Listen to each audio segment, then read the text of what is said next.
ભાઈ ભાગ્યે જ કોઈ એવો સરકારી વિભાગ હશે જ્યાં લાંચિયા કર્મચારી અને અધિકારી નહીં હોય। ભ્રષ્ટાચાર સર્વવ્યાપી છે। ત્યારે આ મોરચે રાજકોટમાં એક સૌથી હટકે કિસ્સો સામે આવ્યો છે। રાજ્યસભા સાંસદ રામ મોકરિયાએ એક વેપારીને તેણે લાંચમાં આપેલી રકમ પરત અપાવી। લાંચિયા અધિકારીએ મોકરિયાની ઓફિસે આવીને લાંચની રકમ પરત આપવી પડી છે। શું છે સમગ્ર મામલો, જોઈએ આ રિપોર્ટમાં। પત્રકારોના સવાલોના જવાબ આપવાની જગ્યાએ ભાગી રહેલા મહાશય એક અધિકારી છે, જેમના પર લાંચ લેવાનો આક્ષેપ થયો છે। એ વાતનો ખુલાસો બીજા કોઈએ નહીં પણ ખુદ સાંસદ રામ મોકરિયાએ કર્યો છે, જેનો પુરાવો છે મોકરિયાના લેટરપેડ પરનો આ ખુલાસો, જેમાં જણાવાયું છે કે રાજકોટ શહેરના યુનિવર્સિટી રોડ પર એક વેપારીને ત્યાં તોલમાપ વિભાગે રેડ કરી હતી, જેમાં કથિત રીતે ગેરરીતિ સામે આવતા તોલમાપ વિભાગના અધિકારીએ પતાવટના ભાગરૂપે વેપારી પાસેથી 25,000ની લાંચ લીધી હતી। જોકે વેપારીએ આ બાબતે સાંસદ રામ મોકરિયાનો સંપર્ક કરતા મોકરિયાએ આ અધિકારીને બોલાવ્યો, તેને ઠપકો આપ્યો, જેના બદલામાં અધિકારી તરત જ લાંચની રકમ વેપારીને પરત આપી ગયો હતો। ઉપરની રકમ પણ માગીને વેપારીએ દબાઈને આપી દીધી।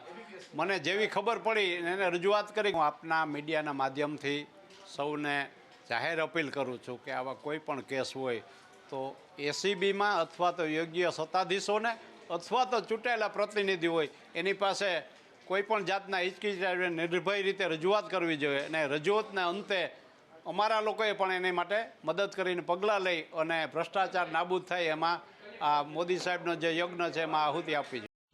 જેના પર લાંચ લેવાનો આક્ષેપ છે તે બંસીલાલ ચૌહાણ રાજકોટ જિલ્લા તોલમાપ વિભાગના ટેકનિકલ અધિકારી છે અને અહીં 1 વર્ષથી ફરજ બજાવે છે।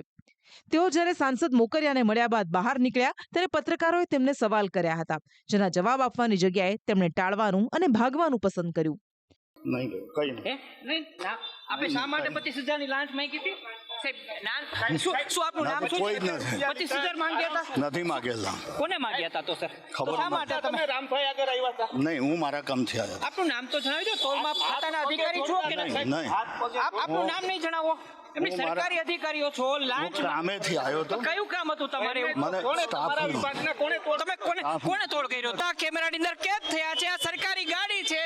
લાંચિયા અધિકારી અત્યારે ભાગી રહ્યા છે।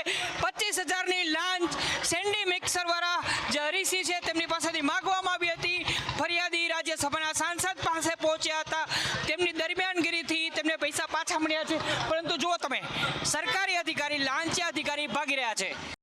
અહીં સવાલ એ ઊભો થાય છે કે જો લાંચ લીધી નથી તો પછી અધિકારીએ પત્રકારોના સવાલથી ભાગવાની શું જરૂર હતી, જેને જોતા મામલો સ્પષ્ટ થઈ ગયો।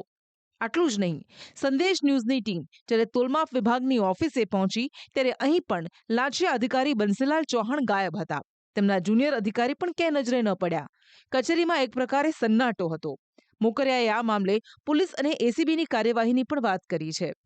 આ મામલે મેં ગઈકાલે ડીવાયએસપી ગોહેલ સાહેબ છે એમને જાણ કરી હતી। એ કંઈ બહાર હતા, એની ટ્રાય કરી પણ ભાઈએ ફોન ઉપાડ્યો નહોતો। આજે સવારે મારે વાત થઈ કે ભાઈ આવું થયું છે, પૈસા પાછા આપી ગયા છે, તમે તમારી રીતે કાર્યવાહી કરજો। આપણે રજૂઆત કરી દીધી, ફરીથી વ્યવસ્થિત રજૂઆત કરશું, જે તે મિનિસ્ટર છે એને પણ જાણ કરશું, અને કાયદેસર જે એન્ટી કરપ્શનમાં જે કેસ બને એના માટે જે તપાસ થાય એ તપાસ થવી જોઈએ। તોલમાપ વિભાગના લાંચિયા અધિકારી સામે હવે શું કાર્યવાહી થાય છે એ તો સમય જ બતાવશે, પણ આ કિસ્સો તંત્રમાં વ્યાપેલા ભ્રષ્ટાચારનો વધુ એક પુરાવો છે। જો વેપારીએ સાંસદને ફરિયાદ ન કરી હોત તો આ મામલો સામે ન આવ્યો હોત। લોકોએ પણ આ મામલે જાગી જવાની જરૂર છે। મયુર સોની, સંદેશ ન્યૂઝ, રાજકોટ।